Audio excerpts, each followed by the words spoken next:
Thank you, Yusek Jonas Diores. Patungkol po sa mas malinis na fuel, later ay i-present naman niya ni Ginoong Kenneth Condanera, ang presidente ng Unoil, Euro for Fuels in the Philippines. Sa mga pagkakataon ito ay tawagan natin si Ginoong Ricardo Infante na kumakatawag kay Yusek Senado Monsada, OIC Department of Energy, to talk about the policies of DOE on cleaner and cheaper fuels. Mr. Infante.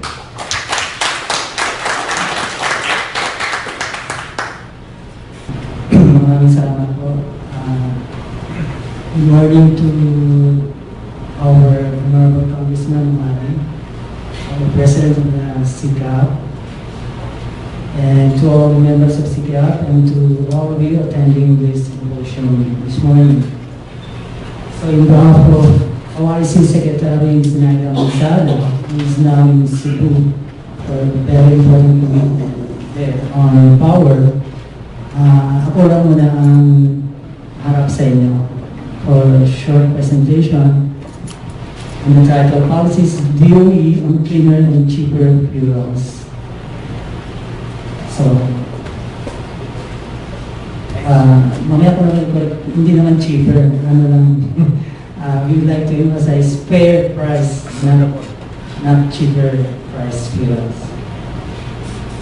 Please.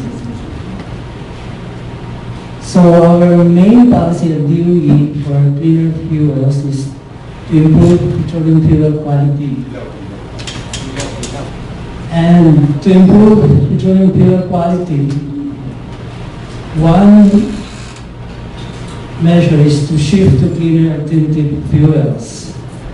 So, we have there, currently we have dominant fuel which is petroleum-based, that's oil, which is finite resource na uubos. Tapos, pinaka-pollutive pa siya, and then mahal, tsaka imported. Siguro yung petroleum fuels natin ngayon is 100% imported. That includes the raw material crudo na process sa mga dalawang refineries natin, Shell tsaka Petron.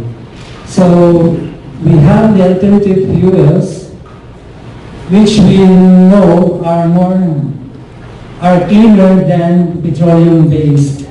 So these are renewable and indigenous alternative fuels.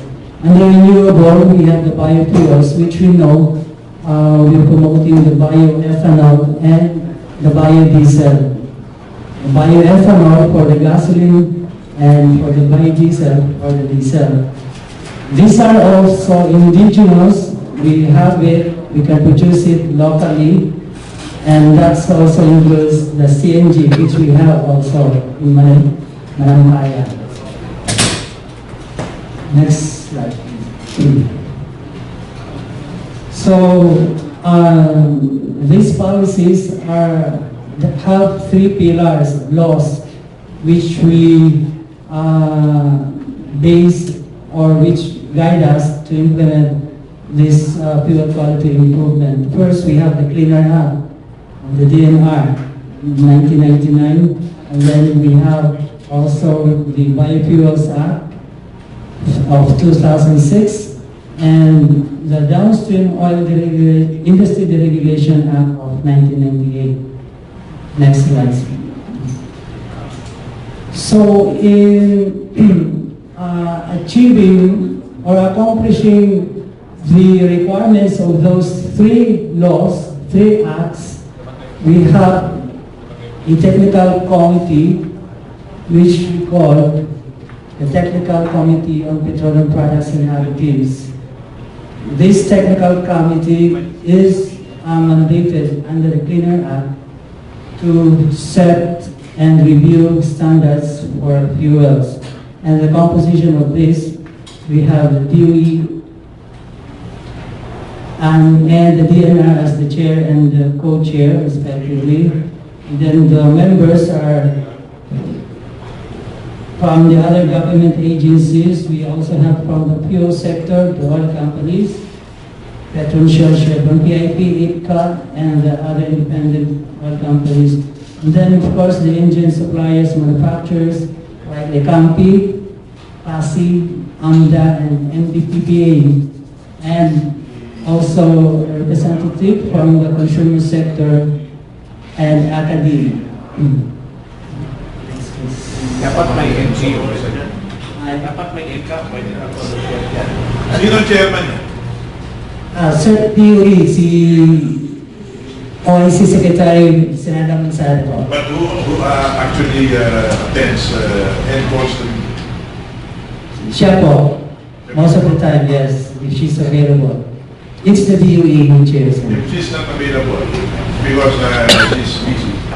Sir, our Bureau Director now currently is Ma'am Melita Obilio. Obilio. Yes, sir. So the technical committee discussed and draft and finalized the standards for fuels. So, like for example, under the Cleaner Act, ito yung mga specifications na ni-require doon. So, by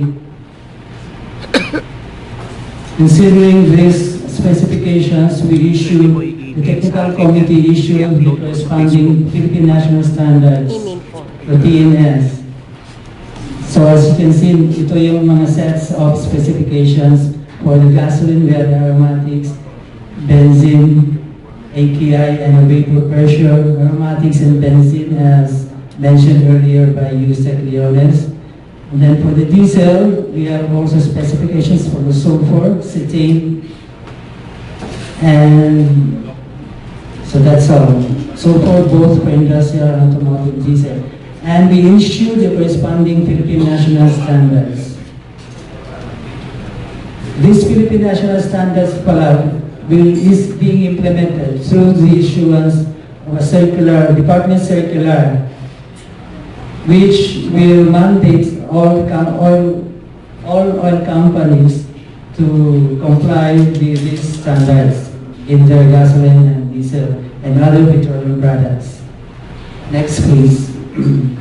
Under the Biofuels Act naman, we have this set of mandates then.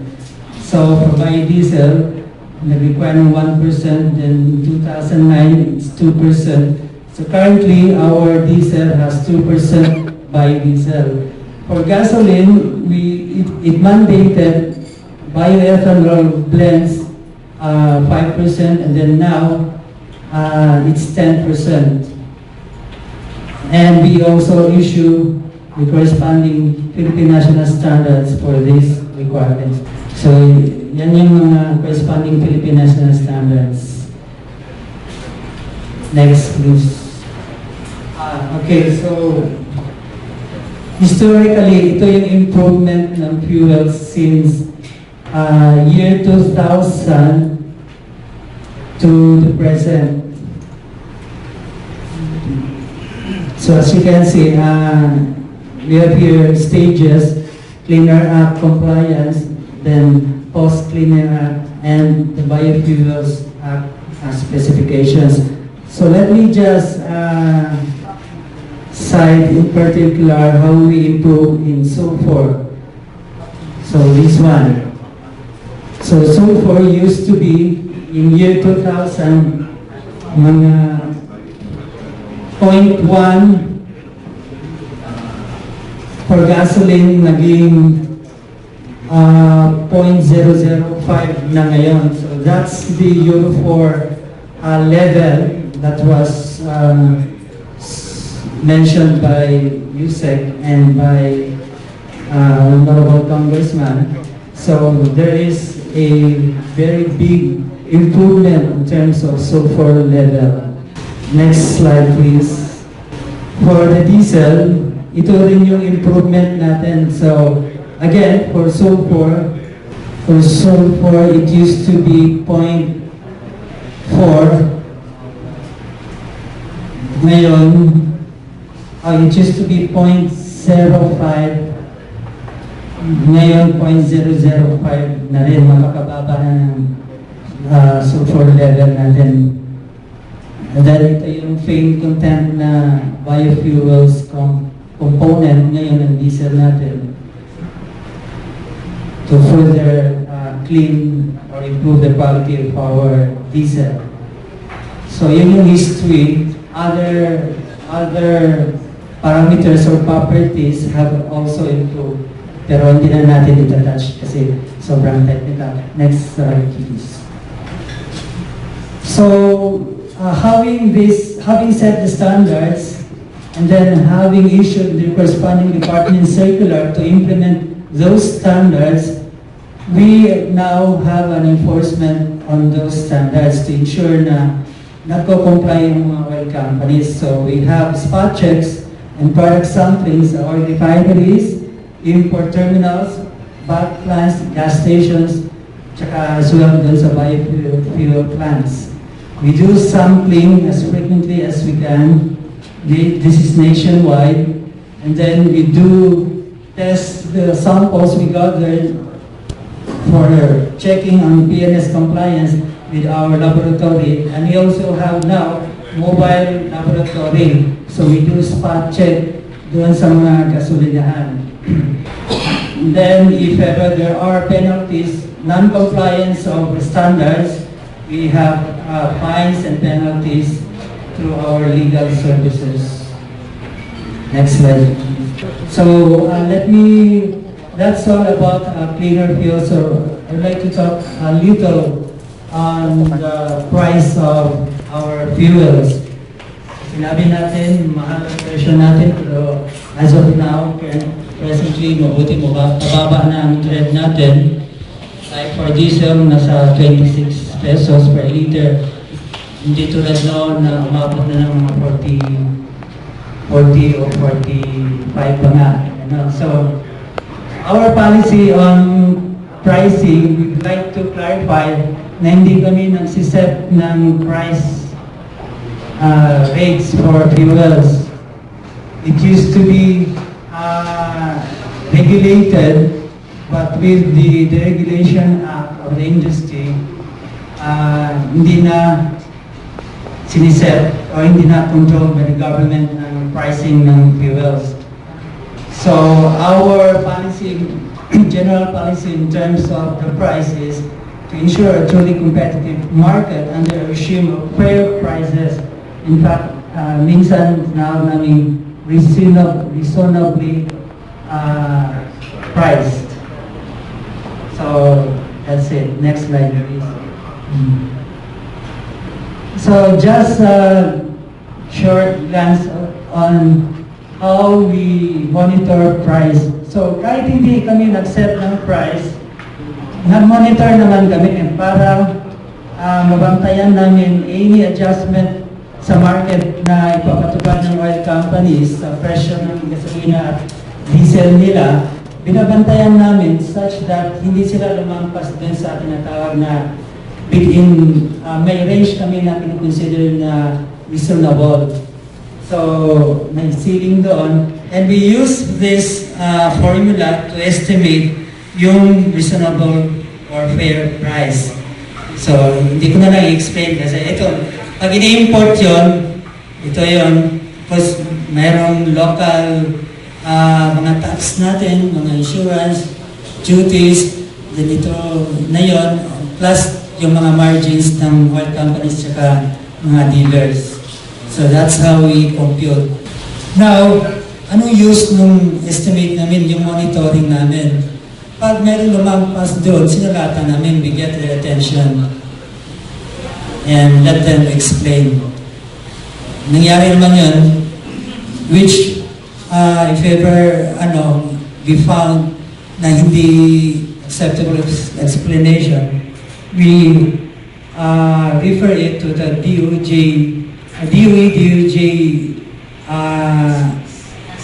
task force or to our legal department.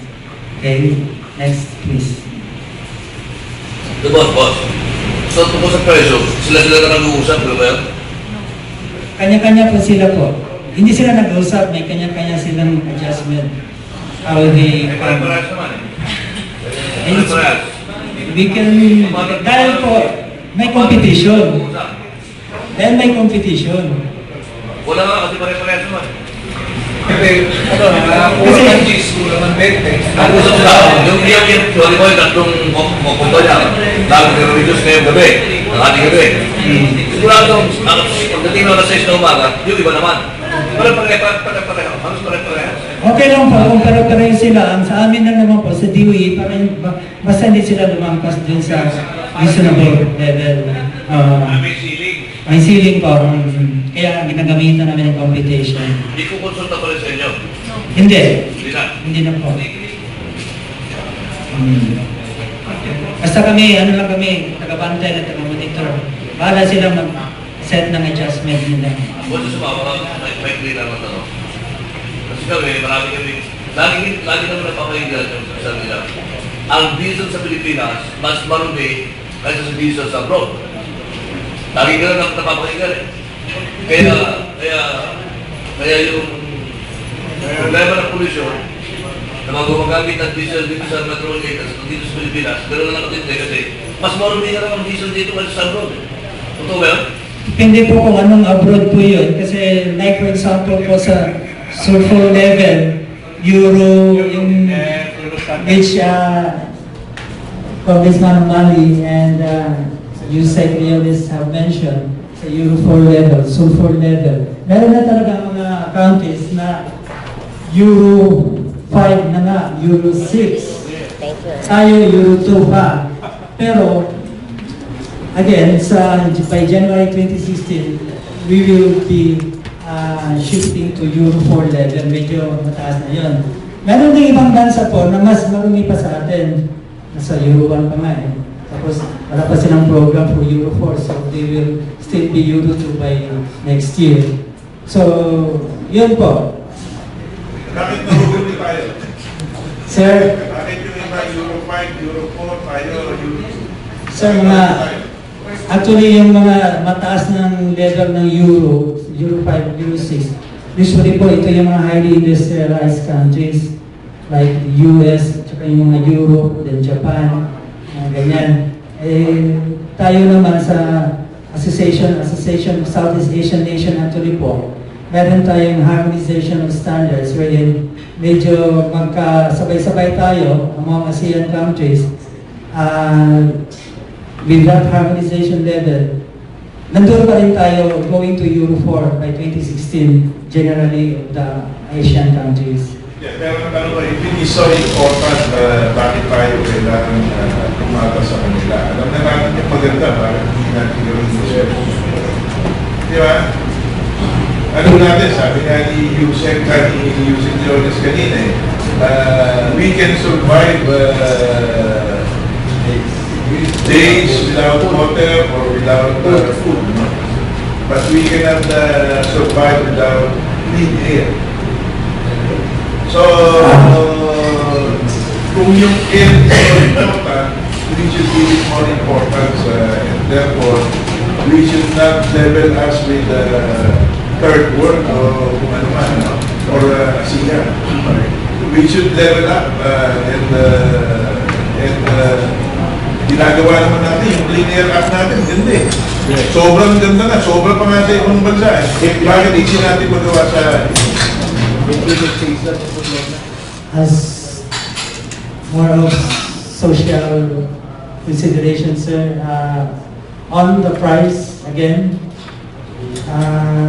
since mayroon din kaming consultations, so during consultations with the transport group or consumers, so hindi may iwasan yung Wala rin alam mo ano sasabihin on the eh. price. Yes, sir. Stop na yan. Nonsense. Walang alam na. Oh, Dok, nonsense na mga pinagsasabi. Yung fuel dahil makikita sila come up with Ito lang ang solution mo. Isa din yun. Stop na. yung kaninang video na pinakita. Hindi naintindi. Oh, I think it's cleaner fuel. si Robinson yun. Euro 4 o Euro 5 o Euro 6. More than. Open naman kayo to suggestions, di ba? DOE, if Diba? there are evidences, open naman kayo. Yes, sir. Yes, sir. In fact, the question of sir, Si President, yes, Berano. is one answer. Bakit hindi tayo basta-basta use ng higher quality fuel? Kasi nga, ang engine po natin, yung current engine Euro 2 below. sa Philippines is Euro 2. Ay, yung jeep na yan. Yung jeep na yan. Wala ngang euro yun eh. Zero yun eh. So, wala talagang alam. Wala talagang wala pa kayo solution. Ito na nga, may solution na. Makinig na lang maya-maya. This is just an open Open forum. Jeep lang yun. Jeep lang yun. Zero euro nga yun. In clean diesel. Bakit gano'n? Our standard naman po is minimum. So any oil companies can sell, market high High quality, product. yes. Very good. But we know that's for price. Cheaper. Much cheaper. Binibigay nyo sa Pilipino, minimum din. Hindi kaya? Kung Dapat, ibig sabihin, why don't you give the best for the Filipinos? Wala nga eh. Wala nga naibibigay. You know, we're talking of air. Iba itong air. Wala nga silang alam. Ayan na,